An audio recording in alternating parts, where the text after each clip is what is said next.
back to Cardiac Radio for Teens. I'm Bia, and for those of you who don't know, Cardiac Radio for Teens is a radio show where teens can talk to teens instead of having to listen to what an adult is saying, that sometimes we don't want to listen to what our adults are saying. We can learn from each other and talk with each other, and that way we're talking with teens who we can relate with and who we feel more comfortable with instead of talking with adults. Although every topic may not be of certain interest to you, I hope that you can find at least one thing that you take away from each show, maybe one sentence, one phrase that sticks with you and you think about for a while, and it helps you improve your life for the better. I hope everyone has been having a great summer vacation, but I also hope that we've started working on our summer reading and any homework that we've had to finish for the next year.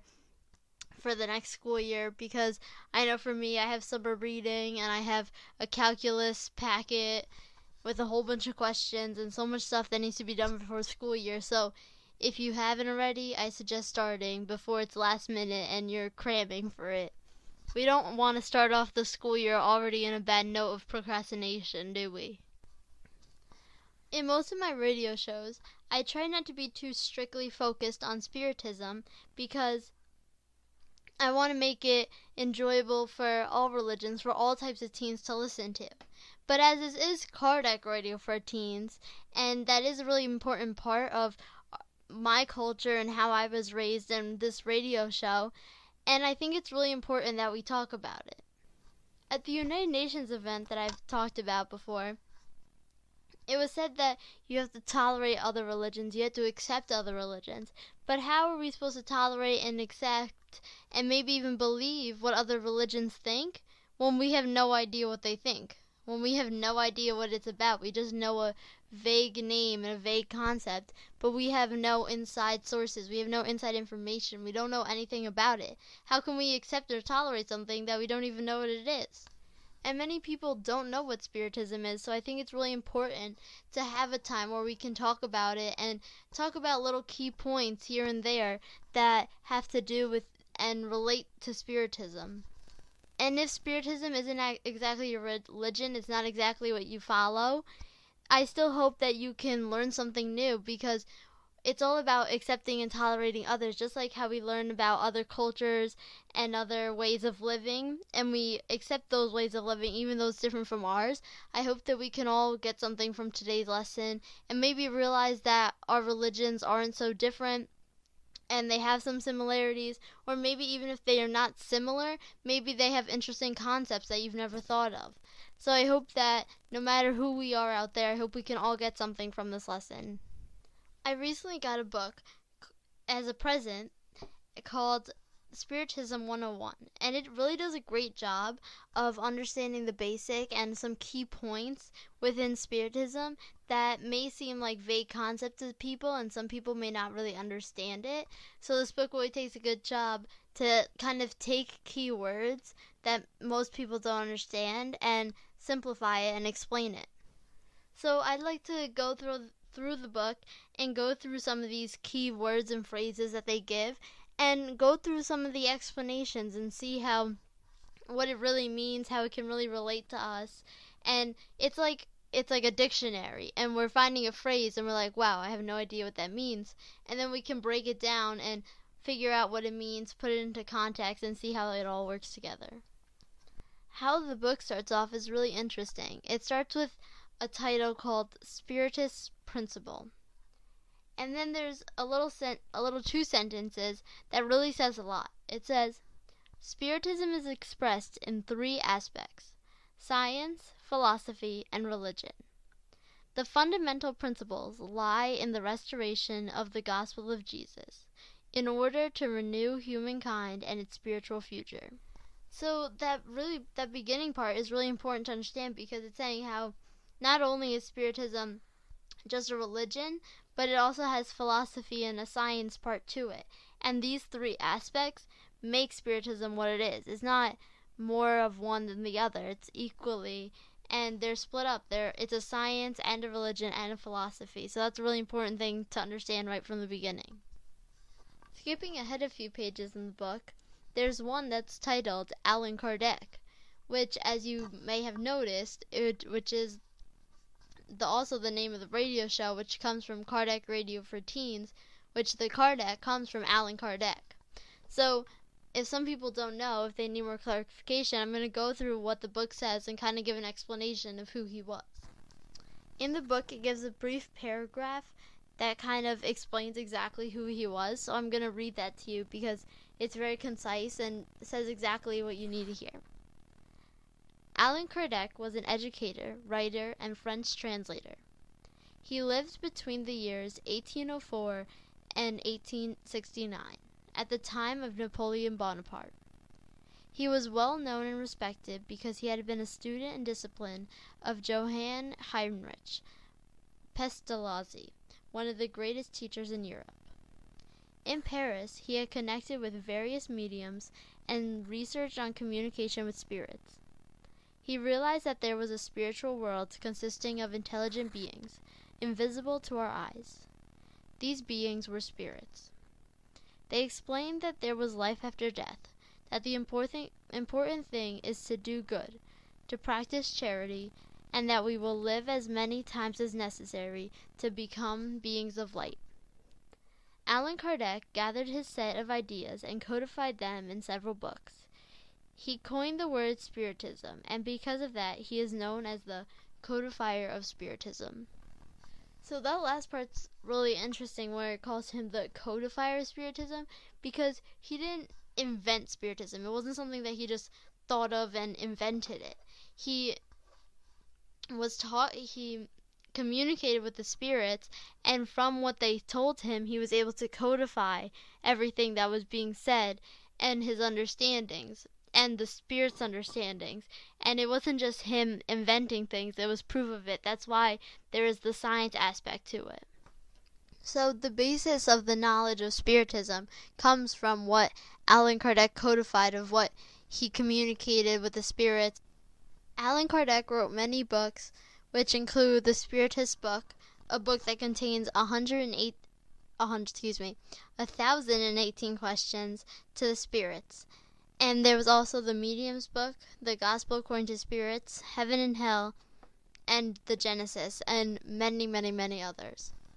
And when reading these books and when learning through them, it's important to know that the term codifying, that he was just writing down what they were saying. He didn't invent the answer himself. When it says that the Spirits book is a book that contains 1,018 questions to the spirits, he had the question, he made the question, and he asked the spirits, and the answer that they gave is what he wrote down. He just codified what they wrote down. It wasn't him inventing the answer from something that they said. It was directly the quote of what he said. He just did the questions. And while we're speaking of this, I'd like to go to another topic that's mentioned in this book, and it's mediumship. Mediumship is a faculty that enables communication of people with spirits. This faculty is present in thousands of people, regardless of religion, social class, level of education, or morals. Mediumship is also divided into two major groups: those who produce physical effects and those who produce intellectual effects. I really love the part where it says how it could be in regardless of religion, social class, and level of education.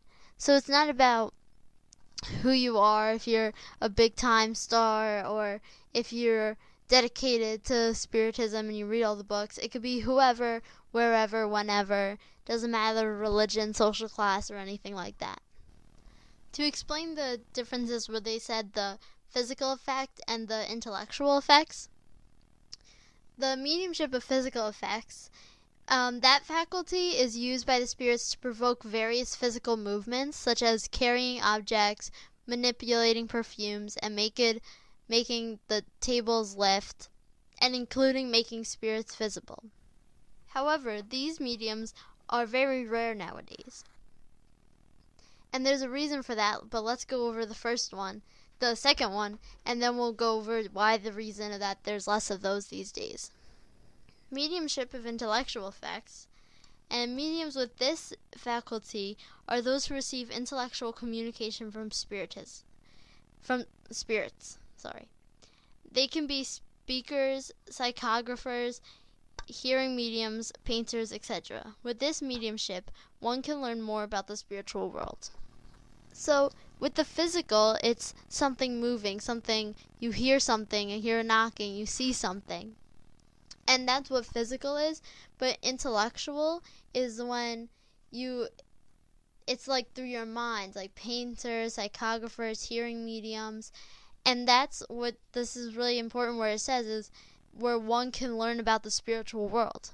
You don't learn anything not that you don't learn anything, but before that there was all this knowledge that there was spiritism, that before there was all the books, people needed to see these phenomena of the moving tables and the knocking, and they needed to see physical proof because they couldn't believe it. They needed something to believe, to prove to them that this was real.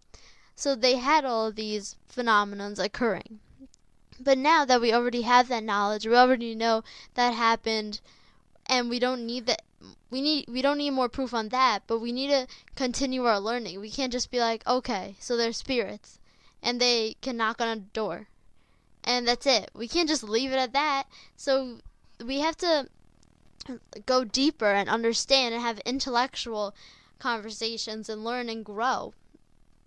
And that can be done with the intellectual effects of mediumship, like they were saying, as the speakers, the psychographers, hearing mediums, etc. So that's why the physical effects are very rare now, because we don't need that physical effect now. We got it. We have the books. We have what we need to continue on in our learning. And then it also goes on to another part, and it's titled Mediums. Everyone is a medium. Some, however, only lightly feel the influence of spirits, but others can see them, hear them, and write what they dictate. Those who serve as a bridge between the spirits and people more ostensibly are considered to be mediums. If spirits can communicate, that means they have always done that. This finding can be proven throughout history. There have always been people who had the power to see invisible worlds and to receive messages, the mediums. In all cultures and religions, they were called many names: Phythonists, Oracles, prophets, psychics, etc. So I really love the part again about how he's saying how in all cultures and all religions we just give them different names, because here we talk about psychics, and in other times they talked about oracles and prophets, and there's all these different names, and then you give the names mediums, and it's like, ooh, what's that? I don't know what that is. But really, it's something that we do know, and it's just given a different name. Which is why we have to be open to different ideas and different concepts and listen when other people have a different idea, because it might be similar. We may believe in the same thing, but just with a different name. And there's this part from Jesus which I thought was really interesting how they added it here. And it said, when Jesus spoke about mediumship, he said to the disciples, heal the sick, raise the dead, cleanse those who have leprosy, drive out demons. Freely you have received, freely give. Jesus implied that mediumship should be free, because no one charges what one has received freely. So that's really important, because these people who try and make money off of their gifts, of what they have, their mediumship, they're not really doing what they should, because they were given this talent freely, so they should pass it on to others freely as well. So mediumship should be, if you have it, then you should use it to help others, but give freely, because you were given it freely, so you should give freely. And then another important topic that falls under this mediumship category is psychography. That's a big word and it seems really hard to understand, but once we break it down, it'll be a little easier. Psychography is the type of mediumship that allows spirits to communicate in writing. Allan Kardec says that all effort should be directed towards the mediumship of psychography, because it allows us to establish constant and regular contact with spirits. The faculty of writing is also the easiest mediumship to develop by exercise. So it's a big hard word, but in reality it's kind of simple to understand. We already talked about mediumship and mediums, and this is just the one that is through the communication of writing. Very big names in Spiritism, such as Allan Kardec, Chico Xavier, Givaldo Franco, these people, they all used psychography to write all these books, and like we said before, to codify, because they didn't invent them. They're being told them, they're communicating through writing, through psychography. That is a hard word to say. It's a long one. But they were able to write out all these books because of that mediumship skill. So even though it may seem like a long, difficult process, a long, hard word that you can't understand, and you're like, oh, I don't even want to know what that means, it's really quite simple to understand once we've went over mediumship and mediums already. One thing that all religions have, but they all look at differently, is God. And so I'd like to take a second to go over this section about God and to show how God is described, per se. Spirits inform us that the harmony that regulates the universe, from atoms to galaxy, has an origin, an initial cause that generates it. All things, form of life and planets, obey the perfect laws, and thereby revealing the existence of an intelligent power. This intelligent power is God. In short, the spiritual being tells us that God is the supreme intelligence, the first cause of all things. Therefore, to measure the intelligence of God, just remember the proverb that dictates, the worker is known by his or her work. In that case, to see the work, just look at the cosmos, the micro-universe, from molecules that there are in our hands to the planet we inhabit.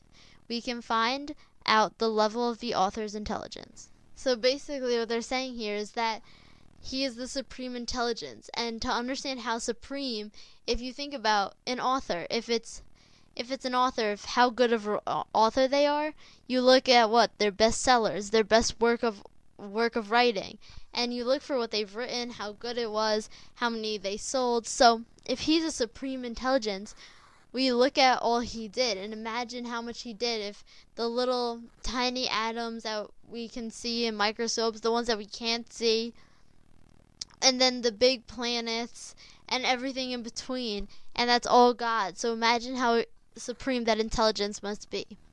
And again, it's important to see how they always say that the spirits say, because they're not inventing this on their own, they're getting it from what the spirits are saying. There's an interesting question and answer over here that sometimes we don't really think of, but it's really important to actually look at. How is the nature of God? The inferiority of human faculties make it impossible for human beings to fully grasp the essential nature of God. But they can rather have some idea of the attributes of God, which are always in the highest degree. God must possess all these qualities in the supreme degree, because if one of them were shorter and not possessed to an infinite degree, the Creator would not be superior to everything, and thus would not be God. So the attributes of God: eternal, infinite, unchangeable, immaterial, unique, all-powerful, supremely just and good. And those are big words. They're not just words you can throw around. They're really special words that only convey what God can do. And it's really important to see that beginning part, that as us humans, we're not that intellectually advanced yet to fully grasp the idea of God. We don't know. We don't have the capability of knowing how grand and just how super this supreme intelligence is. It's kind of amazing to imagine that there can be one so supreme, so intelligent, so advanced, so crazily advanced from all of us, from everything. And all different cultures and all different religions, they all look at God and in their own different ways. But I think all of us can relate that God is the one. He is the supreme intelligence, the most powerful of of everyone else. And I think we all share that in cultures. It's just got changed. It's like the mediumship and the mediums, how it's just the name got changed around a little bit. But in reality, we're all thinking of the same one God, which is really important because that's just a huge unity in the whole world. Another really important factor in spiritism is reincarnation. So I'd like to take a second to talk about that too. Reincarnation is the return of the spirit to a new physical body. Thus, the spirits have many successive existences until their purification.